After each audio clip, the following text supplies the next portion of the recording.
Chapter 1. The Kitchens of Ironveil. Pack sprawled beneath the mountain like the belly of some ancient beast, all smoke and shadow and the endless clatter of copper pots. Elara moved through them as though she were not entirely present in her own body, a ghost in a stained linen apron, her pale hands moving with practiced efficiency as she chopped root vegetables into identical cubes, her movements so small and economical that the other servants often forgot she was there mid-sentence. This was deliberate. This was survival. 22 winters had taught Elara the exquisite science of invisibility. Her moon-white hair was always braided back severely, tucked beneath a dark cloth so it would not catch the light. Her gray eyes, wide and observant, were kept trained downward. She wore gray like the stones around her, moved like the shadows that pooled in corners, spoke in the language of silence that the Ironveil Pack had forced upon her as a child, not through cruelty alone, but through the simple fact that no one listened to an Omega's voice anyway. Better to be mute by choice than to scream into an endless void. When old Garrett came to the kitchens nursing a torn shoulder from a sparring injury, his wolf thrashing beneath his skin and making him sweat despite the mountain cold, Elara set down her knife without fanfare. She approached him as she always did, small, unthreatening, offering neither words nor eye contact, and laid her palm against the wounded flesh. Garrett's breathing eased. His trembling ceased. The feverish tension that had been twisting his features into a mask of agony smoothed away, replaced by something that might have been peace. For exactly 30 seconds, Garrett's wolf went still. The gift was a curse. Elara had learned this very young, after her mother was taken away, though the word taken was a euphemism she'd learned to use in her own mind instead of the reality, hunted. The Stillcallers, her mother's bloodline, had been marked for extinction generations ago. Omegas were supposed to be weak, pliable, easily dominated. The fact that some Omegas could silence the beast, could grant Alphas a clarity they hadn't known since childhood, that was heresy. That was a threat to the entire hierarchy. So, Elara learned to hide her gift as she learned to hide her voice. She wrapped her hands in bandages and told no one what she could do. She made herself so small that the Ironveil Pack's new alpha, a brutal male named Kestor, forgot she even existed, which was exactly the point. For 12 years, invisibility had kept her alive. But in the Ironveil kitchens, deep beneath the stone, Elara could not know that her small, careful life was about to shatter. She could not know that 3 days hence, the Alpha Convocation would be called, the first gathering of the North's most powerful alphas in a decade. She could not know that the blood ritual, conducted in the Great Solstice Hall with its fire pit burning blue and its banners hanging like the ribs of a great beast, would require the presence of a high-born ward to anoint the ceremonial brazier to mingle her blood with that of the assembled lords in an act of ritual bonding. She could not know that a desperate girl named Isolde would alter the servant roster, pushing an Omega whose name no one remembered into the center of the most consequential moment of the kingdom's recent history. She could not know that when she picked up that brazier, her small, hidden hands would change everything. Elara worked alone in the pre-dawn darkness, her hands moving through the familiar rhythm of preparation. The convocation had brought nobles to Ironveil, dozens of them, wolves who carried the scent of distant territories and older blood. Their presence had thrown the kitchens into a state of controlled chaos. The head cook, Marta, had barked orders all day, her weathered face flushed from the heat and the stress. Now, in the quiet before the servants began their morning tasks, Elara focused on the minutiae of her work, separating eggs, the precise angle of her knife against the cutting board, the way the flames needed to be coaxed to the exact temperature for searing meat. These small, knowable things grounded her. The Ironveil kitchen was a world Elara had mastered through years of deliberate insignificance. She knew every person who passed through, yet none of them knew her. A young servant, Torvin, nearly collided with Elara near the bread ovens, but he did not apologize. He simply moved around her as though she were a piece of furniture he'd momentarily forgotten was there. Elara did not flinch at the near contact. She had learned that to react was to acknowledge one's own existence, which invited scrutiny she could not afford. Through the narrow stone archway, Elara could hear the distant roar of voices from the great hall where the Alphas were still celebrating from the previous night's feasting.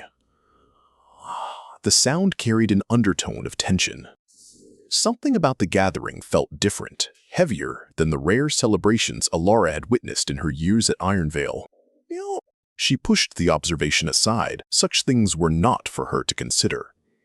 Elara's focus remained on the task at hand, her movements efficient and economical. She had learned long ago that the most effective way to remain unseen was to move with purpose, to give no one a reason to linger on her presence.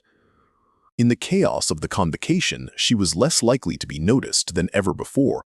The Alphas and their retinues would be preoccupied with their own concerns, their own power struggles. Elara would simply be another anonymous servant, another cog in the machine that kept the great stone fortress running.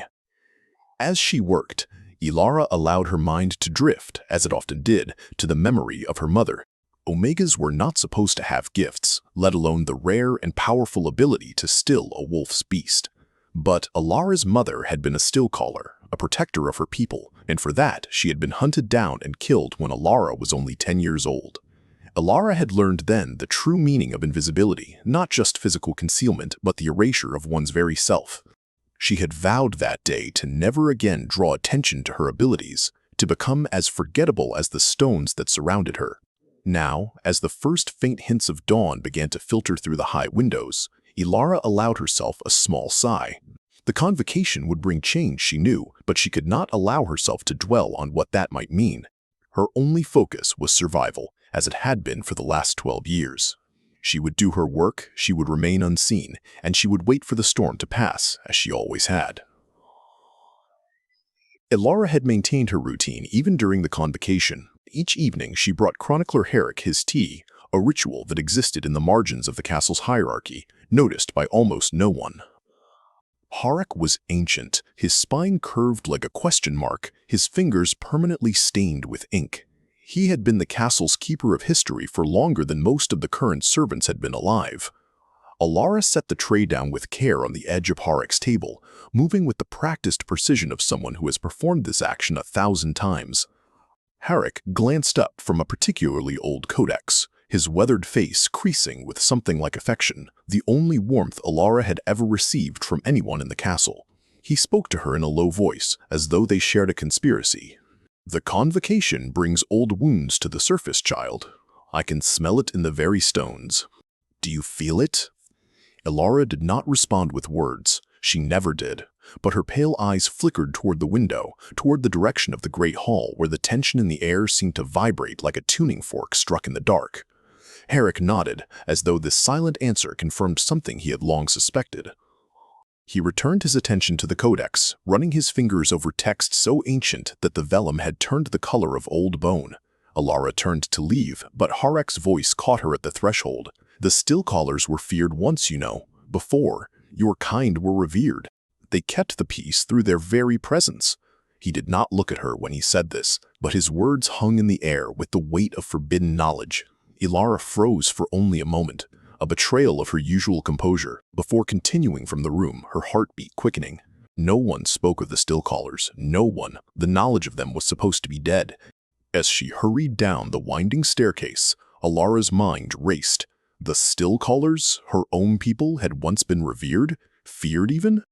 And Herrick knew this, despite the fact that the history of her kind had been all but erased. What did it mean? What did it have to do with the tension in the air, the unease that had settled over the castle like a heavy fog? Elara paused at the bottom of the stairs, her hand gripping the worn stone banister. She had spent her entire life hiding, burying the truth of what she was, terrified of the consequences of being discovered. And now, Herrick was speaking of it openly, as though the very walls had ears. Elara's stomach twisted with a familiar fear, but also with something else. A spark of curiosity, of defiance, that she had not felt in years. She knew she should let it go, should return to the kitchens and forget everything Herrick had said.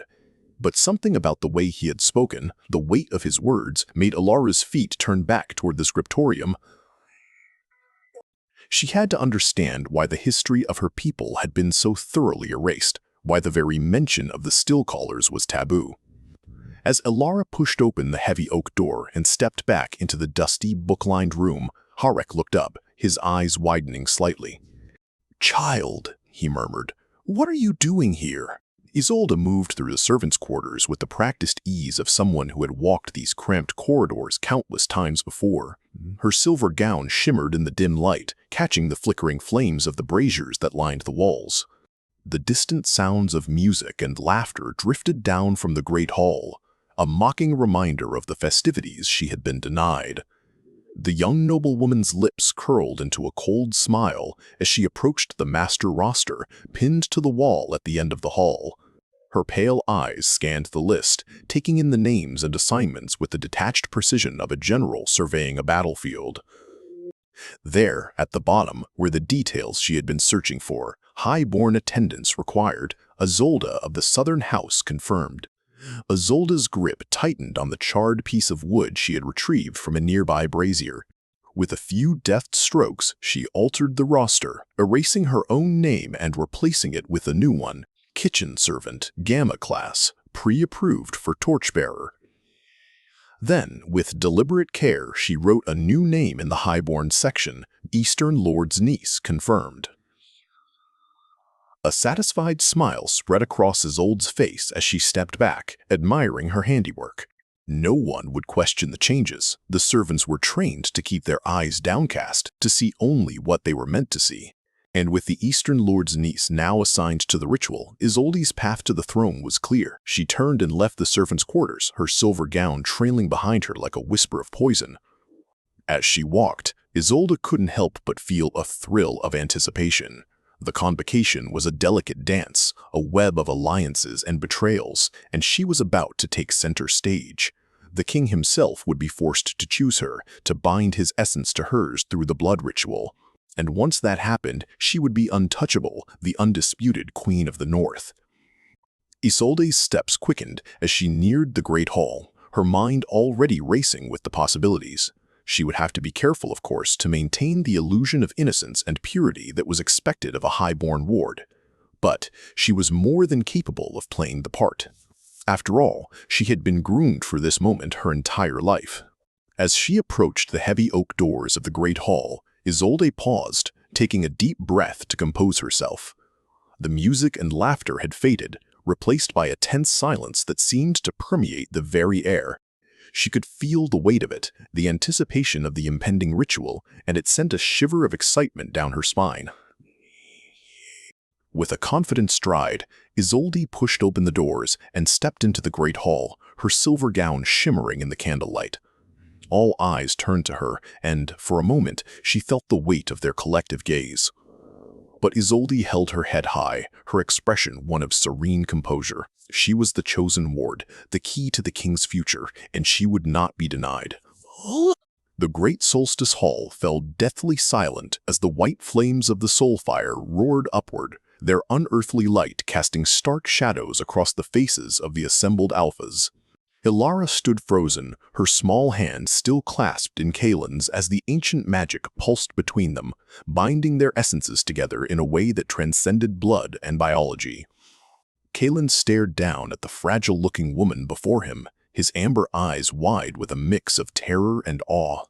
In all his years as the ruthless king of the north, he had never encountered anything like this, a power so primal and elemental that it shook the very foundations of the world he had spent his life trying to control. The other alphas recoiled, their wolves howling in instinctive horror at the impossible sight before them. Isolde, watching from the shadows, felt her triumphant smile fade as she realized that her carefully laid plans had been utterly upended. Elara's heart pounded in her chest, the sound echoing in the oppressive silence of the hall. She had never meant to be here, had never wanted the attention of the alphas, and now she found herself at the center of a ritual that had gone horribly, irrevocably wrong. Kaelen's grip on her hand tightened, and Elara felt a shiver of fear run down her spine.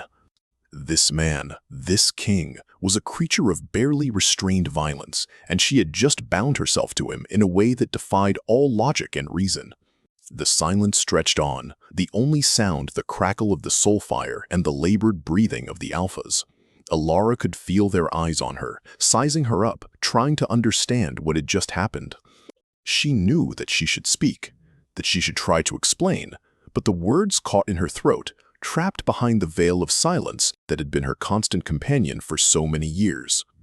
Kaelen's gaze bored into her, and Elara could see the gears turning in his mind, the realization dawning that this small, seemingly insignificant woman held a power that could upend the very foundations of his kingdom. She watched as his expression shifted from confusion to something darker, more primal, a hunger that sent a shiver of dread down her spine.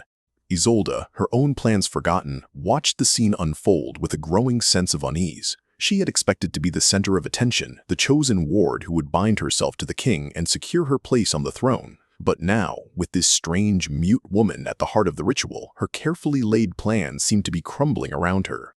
The tension in the hall was palpable, the air thick with the scent of fear and the promise of violence. Elara knew that she had to do something, had to find a way to break the silence and explain what had happened, but the words refused to come. She was trapped, a silent witness to the unfolding chaos, her fate now inextricably linked to the king's. As the seconds ticked by, Elara felt the weight of the Alphas' gazes bearing down on her, and she knew that her life would never be the same.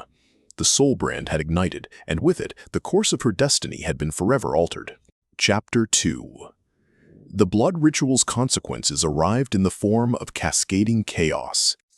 Within hours, the story of the impossible soul brand had spread through Ironveil like wildfire.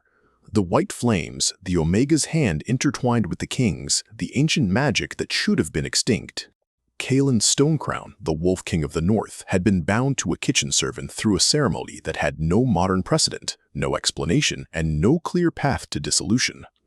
The Alphas gathered in the Great Hall spoke in urgent, clipped tones about precedent and law.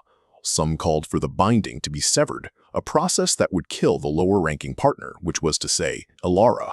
Others whispered about curses and bloodlines thought long dead. But Elara was no longer a kitchen servant, bound only by proximity and silence. The soul brand had made her legally part of Kaelen's retinue, required to remain within his presence. A proximity that kept her alive, but exposed her utterly to the scrutiny of every predator in the castle. Worse, she could feel the bond thrumming beneath her skin, a second heartbeat that was not her own. Kaelen's emotions bled through it, confusion, rage, a terror so profound that Elara could almost drown in it. She had broken the first rule of survival. She had been seen. Elara had been brought to the king's sanctum by Commander Thorn, a hard-faced beta woman whose scarred throat and efficient movements marked her as someone accustomed to violence and command. Thorn had said nothing as she escorted Elara through the twisting corridors, though Elara could sense her professional skepticism, the way her eyes catalogued Elara as a threat or a tool. Nothing else. Now, in the suffocating silence of the well, Elara faced King Kaelen for the first time since the blood ritual. Kaelen paced the circular chamber like a caged beast, his massive frame moving with predatory grace. Every few steps, he paused, his hands clenching into fists as though fighting an internal battle.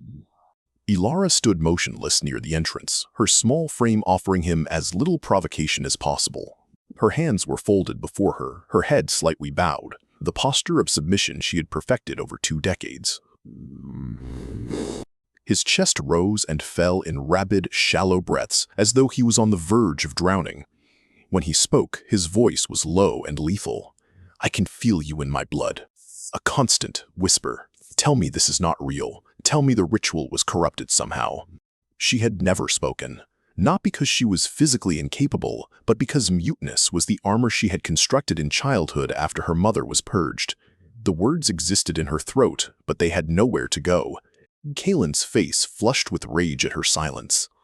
He took a step forward, his hand moving in a gesture that might be threatening, and Elara felt the soul brand respond, a sudden, violent spike of emotion that was not entirely her own.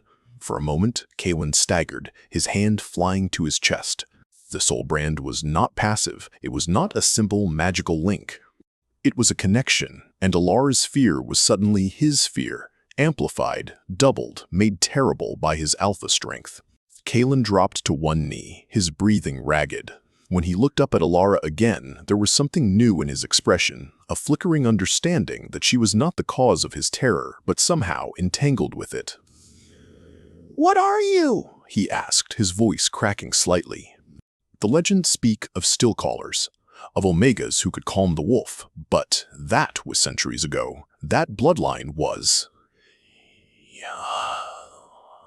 Elara moved, slowly, carefully, as though approaching a wounded animal.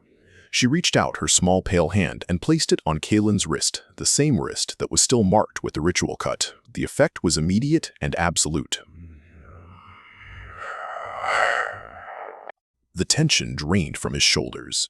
For the first time, his amber eyes focused on her with something approaching clarity instead of panic. "How?" he breathed. "How are you doing this?" Elara could not answer in words. Instead, she held his gaze, her gray eyes speaking the things her throat could not. "I don't know. But this is real, and we are bound now, and I have learned that survival requires accepting things that cannot be undone." The king stared at her for a long moment, and Elara could feel the soul brand thrumming between them. Not painful now, but present. A second heartbeat. A second consciousness. Kaelen nodded slowly, as though making a decision. "Stay," he said, and the word carried the weight of a command. "Stay here, in my chambers, where we can understand this."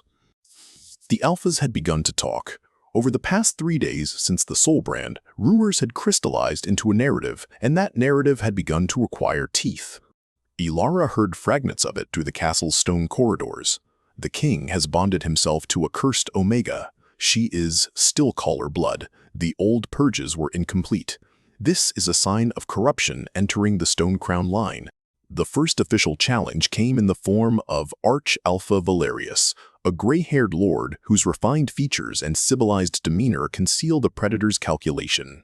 Valerius represented the Old Guard, the faction of Alphas who believed that the hierarchy existed for a reason, and that any force which could suppress an Alpha's dominance was a heresy worthy of extinction.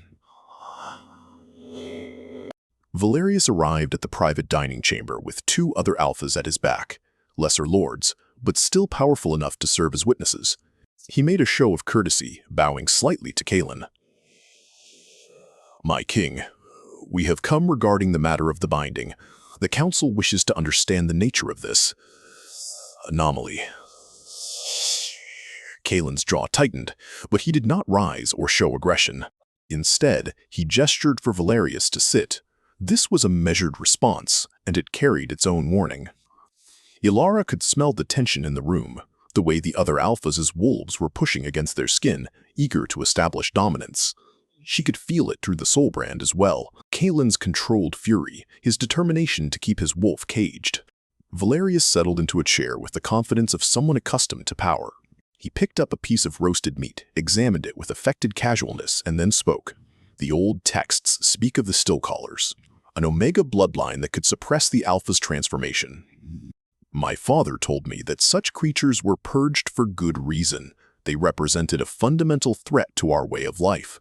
A wolf that cannot be wild is a wolf that cannot rule." Kaelen did not respond immediately. He was watching Valerius with the intensity of a predator sizing up prey. Valerius continued, his tone remaining conversational, as though he was simply making an observation. "I have consulted the archives. The last recorded Stillcaller was executed in 673, nearly 3 centuries past. The bloodline was thought extinct. Yet here one stands, bound to the Alpha King by a ritual that has not occurred in recorded history. Some might wonder if this is a curse rather than a blessing." Elara felt the soul brand spike with Kaelen's rage. Without thinking, without deciding to, she reached over and placed her hand on his wrist, the same gesture she had performed in the obsidian well. Kaelen's breathing steadied. His wolf retreated. The danger passed, but just barely. He had learned something important. The Omega could calm the king's beast. This was useful information. When Valerius finally left, his parting words were a threat wrapped in courtesy. "The council will require a full investigation of the binding. There are contingencies. Should the king's judgment be compromised?" Harek's words hung in the air like a funeral shroud, heavy with the weight of centuries-old betrayal. Elara felt the truth of them settle into her bones, a profound and terrible understanding that she was not simply a mute servant, but the last living heir to a lineage of powerful Stillcallers, a bloodline that had been hunted and purged for the crime of being able to calm the Alpha's wolf. She stared down at the ancient codex, her fingers tracing the faded script, as if the very touch of her skin could resurrect the ghosts of her ancestors. Harik watched her, his eyes filled with a mixture of sorrow and reverence. "Your mother sacrificed everything to keep you safe," he murmured. "She knew the Stillcallers were being targeted, and she hid you in the Ironveil kitchens, hoping you would remain unnoticed and survive." Elara felt a lump form in her throat, a lifetime of unanswered questions finally finding their resolution. Her mother had not abandoned her, but had given her life to protect Elara's. The revelation was both a comfort and a burden, for now Elara understood the true weight of her heritage and the danger it posed. "The Arch-Alpha Valerius is a descendant of the original Cabal," Harik continued, his voice barely above a whisper. "He seeks to finish what his ancestors started, to eradicate the Stillcaller bloodline once and for all.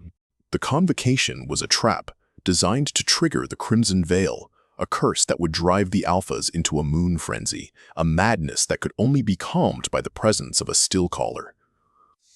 Elara's eyes widened as the implications of Harik's words sank in. She had unwittingly become the linchpin in a centuries-old conspiracy, her very existence a threat to the Arch-Alpha's plans. And now, by virtue of her binding to the king, she was the only thing standing between the Alphas and the catastrophic effects of the Crimson Veil. Harik reached out and grasped her hand, his weathered fingers trembling. "You must understand, Elara, the gravity of what you have become. You are not simply a mute servant, but the last hope for the Alphas and the last target of those who would see your kind exterminated." Elara felt a chill run down her spine, the weight of her newfound responsibility settling heavily upon her shoulders. She had always known that her silence was a necessary defense, a way to blend into the shadows and avoid the notice of those who would seek to harm her. But now, she realized that her silence was not just a means of survival, but a tactic of war, a way to conceal the true power that flowed through her veins. As Harik continued to speak, Elara listened intently, her mind racing with the implications of what she had learned. She was no longer just an Omega, a forgotten servant in the Ironveil kitchens. She was the last Stillcaller, the key to preventing a catastrophic blood curse, and the target of a centuries-old conspiracy to eradicate her kind. The weight of this knowledge threatened to overwhelm her, but Elara knew that she could not afford to be consumed by fear. She had to be strong, to embrace her heritage and use it to protect the Alphas from the madness that threatened to consume them. And in doing so, she would have to confront the very forces that had sought to destroy her kind for generations. The Soul Brand had begun to teach them a language that did not require words. Each time Elara placed her hands on Kaelen's body, his wrist, his chest, his scarred face, the bond would open like a door. His emotions would flow into her consciousness, and her stillness would flow into his. It was a form of communication more honest than any words could be, and through it, they had begun to understand each other. Kaelen's terror, when filtered through Elara's perception, revealed itself to be something more complex, not fear of her, but fear of what she represented. For 15 years, the king had been drowning in his own mind. The murder of his father during a moon frenzy had left him traumatized, his wolf constantly on the verge of breaking free, his consciousness split between the human self that was king and the beast that wanted to rage. He had been taught to believe this was strength. It was, in fact, exquisite torture. Kaelen stands on the dais, and when Elara approaches, he does not wait for her hand to touch him first.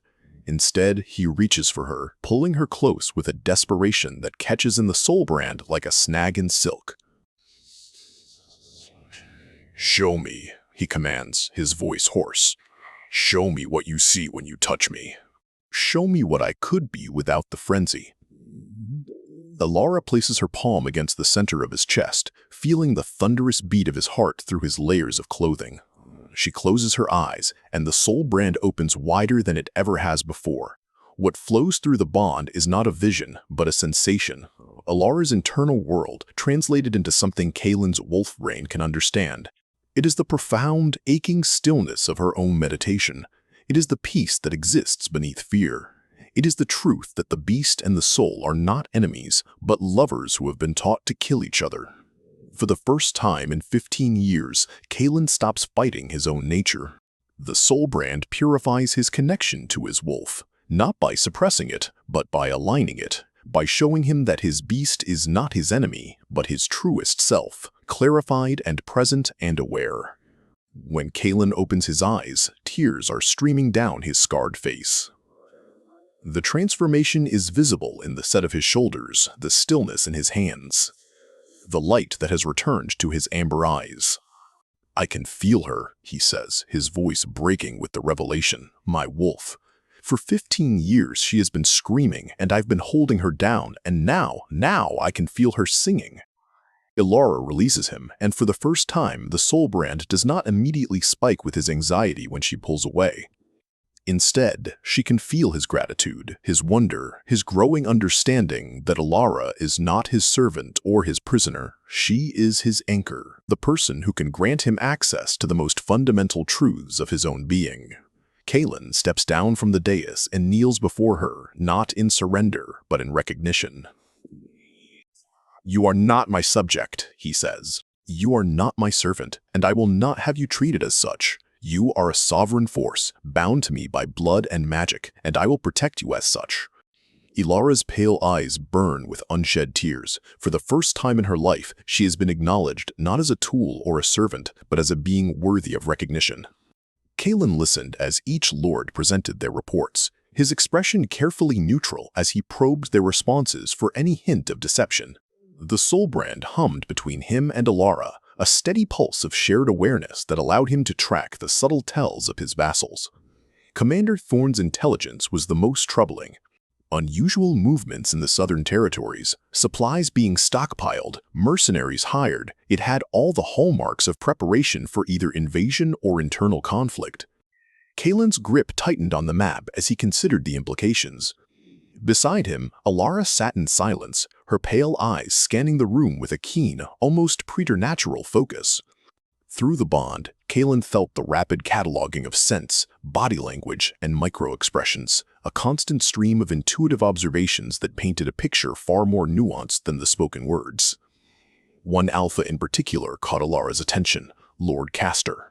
The man was visibly nervous, avoiding eye contact with Valerius and speaking with the tremor of someone caught between competing loyalties. Kaelen filed that information away, his mind already racing ahead. When he announced the expedition to the Crimson Well, the shock on the Alphas' faces was palpable. The Crimson Well was considered a forbidden place, a wellspring of ancient, dangerous magic. But Kaelen knew they had no choice. If they were to unravel the curse and protect his kingdom, they had to confront its origins. And of course, Valerius was quick to volunteer, his cold smile sending a chill down Kaelen's spine. The Arch-Alphas claimed to be well-versed in the history of the location, only confirmed what Kaelen and Elara had already suspected, that Valerius was at the heart of the conspiracy. After the council was dismissed, Kaelen led Elara to a private chamber, his mind racing. "Valerius is planning to use the Crimson Well as a weapon," he said aloud, his voice tight with barely contained fury. "He will activate the curse during the expedition, ensuring that I am present when the madness takes hold. He hopes that with me driven into frenzy, I will destroy myself and my kingdom, and the Stillcallers can be blamed for the chaos." "We will not let that happen," she conveyed, the words echoing in his mind with a clarity that defied language. "We will go to the well, and we will learn the curse's nature, and we will survive it." Kaelen stared into her pale eyes, a spark of hope kindling in his chest. Elara was no mere servant or pawn. She was a sovereign force, bound to him by blood and magic, and she would not be cowed by Valerius's machinations. Together, they would confront the darkness at the heart of the Crimson Well, and they would emerge victorious. With a nod, Kaelen reached out and pulled Elara into a fierce embrace, the soul brand thrumming with their shared resolve. "Then we ride for the Crimson Well," he said, his voice low and determined, "and we will uncover the truth, no matter the cost."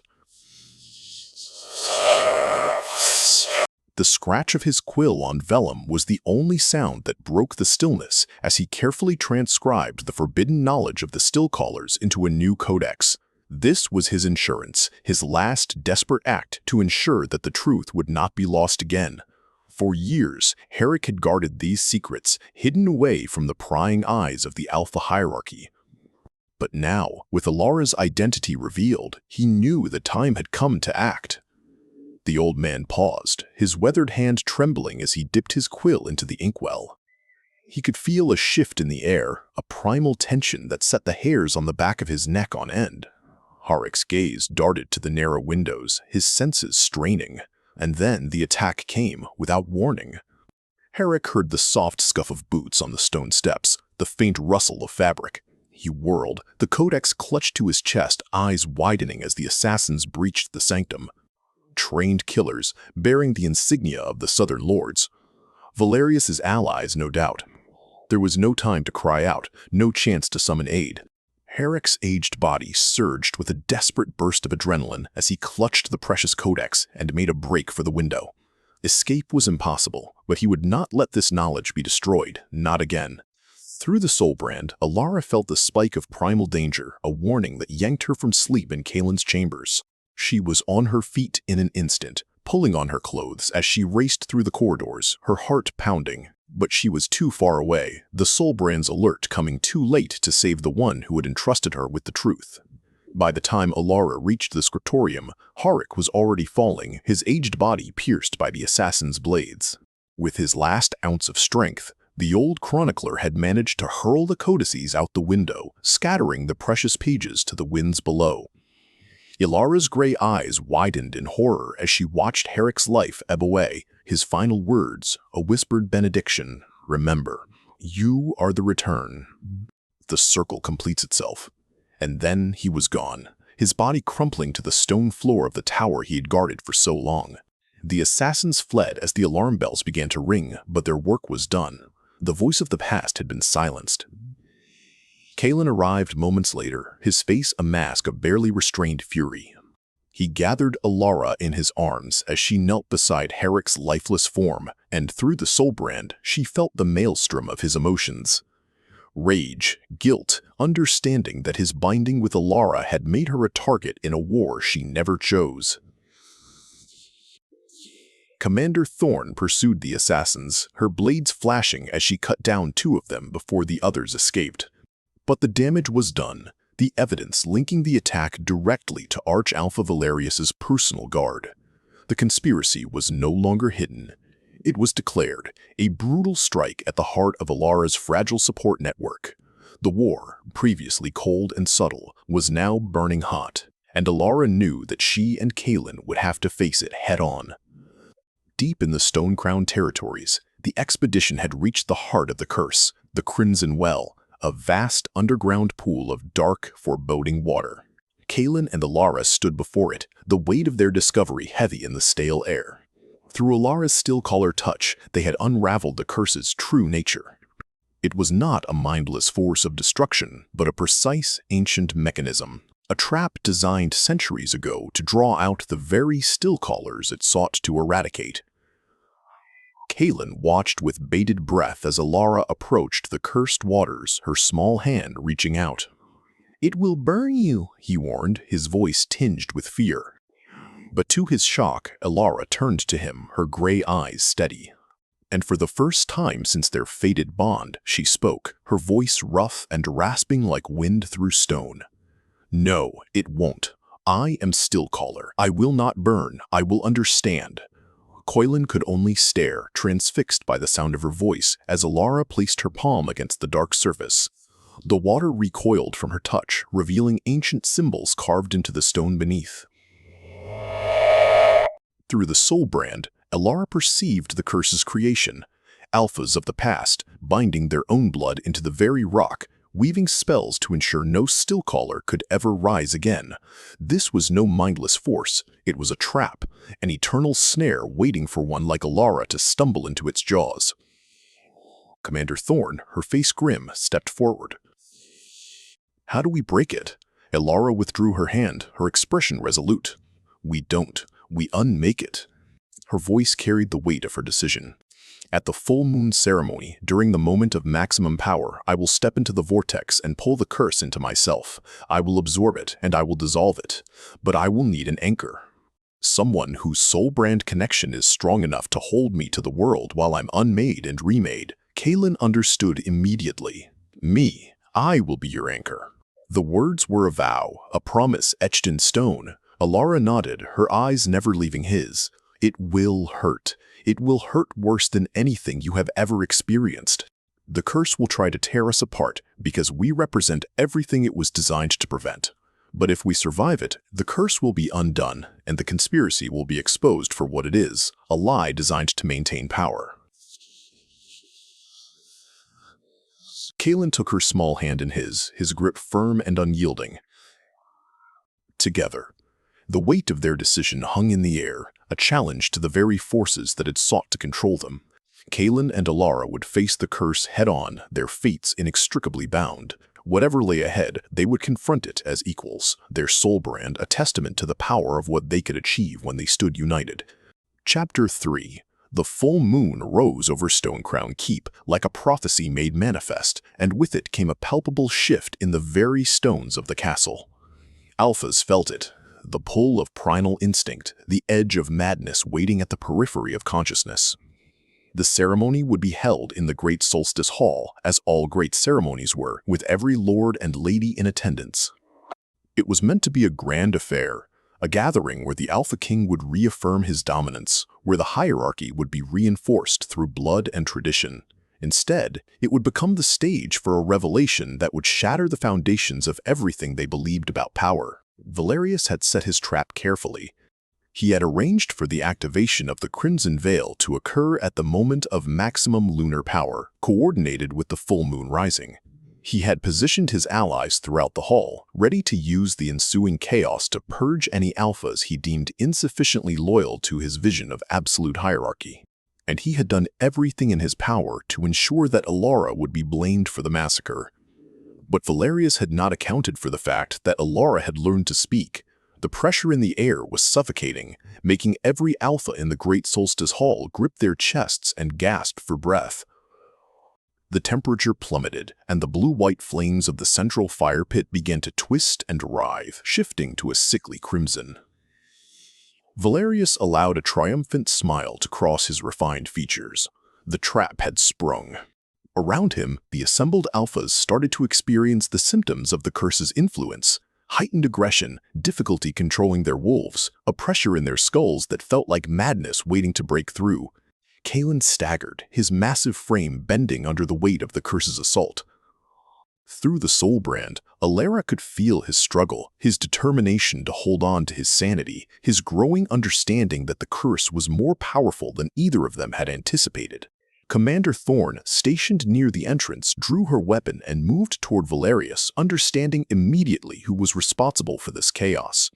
But before she could reach the Arch-Alpha, the crowd of alphas erupted into primal chaos.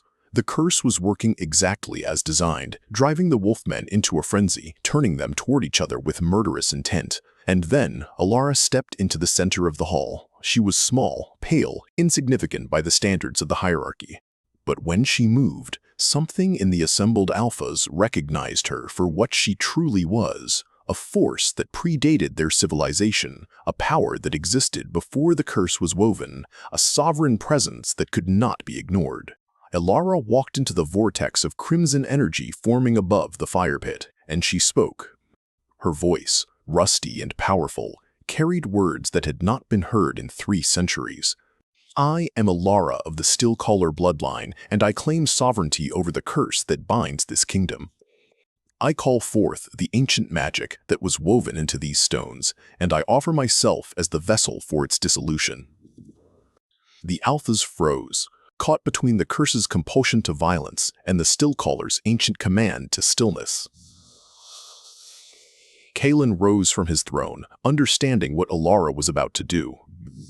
Through the soul brand, he reached for her, anchoring himself to her presence even as she stepped further into the vortex. The curse did not fight Elara with fangs and claws, but with memory. Within the vortex of crimson energy, Elara was assailed by the weight of centuries, the trauma of her ancestors etched into the very fabric of the curse. She felt the fear of the Alphas who had orchestrated the purge, the paranoia that drove them to bind their blood into stone and weave spells of eternal imprisonment. Elara relived her mother Seret's death, not as a distant tragedy, but as if it were happening in this very moment, and she was powerless to stop it. The burden of being the last of her kind, the knowledge that her very existence was a threat to all those around her, threatened to overwhelm Elara. She questioned whether saving a kingdom that had hunted her people for centuries was worth sacrificing the only person she had ever truly loved, Kaelen, whose presence in the vortex was becoming increasingly unstable as the curse recognized him as a threat. But then, Harek's voice, though he was dead, reached her through the chaos. "You are the return, child. The circle completes itself." Your ancestors did not die so that you could survive in shame. They died so that you could arise. Elara understood, finally and completely, that survival was not the goal, sovereignty was. She would no longer run from the curse, but turn into it, pulling it into herself, absorbing its ancient magic, its fear, its desperation, its hunger. The curse tried to destroy her from the inside, but Elara's nature was stillness. She absorbed its fury and transformed it into peace, taking its darkness and alchemizing it into light. Slowly, thread by thread, memory by memory, she began to unmake the curse. Elara could feel herself being torn apart at the level of soul and magic, her consciousness fragmenting, her identity threatening to dissolve into the ancient power she was trying to contain. But Kaelen's grip on her hand never wavered.